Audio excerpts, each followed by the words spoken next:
I want to talk briefly about apologizing. We know the power of apology, and we know that the person who delivers the apology should actually feel like much heavier emotion than the person receiving it because it's hard to apologize. And when you teach this to kids, you want to make sure that they truly mean it. But I think about this as a teacher in times that I've had to say, oh man, I'm really sorry, that I made that decision, or I'm sorry I overreacted there. Apologizing, to a kid even, it can be extremely powerful. But one of the things we struggle with is thinking that if we apologize, it means we were wrong and they were right.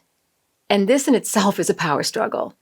So I read a quote the other day that I wanted to share with you because it helped me when I get into a situation where I really want to apologize, but I don't want to let them win. So here goes. Quote by Mark Matthews. Apologizing doesn't always mean that you're wrong and the other person is right. It just means that you value your relationship more than your ego.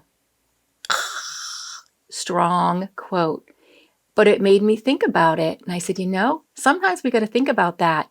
And if the power of that relationship is more important, as it should be, then it's okay for us to back down a little bit and be okay with it.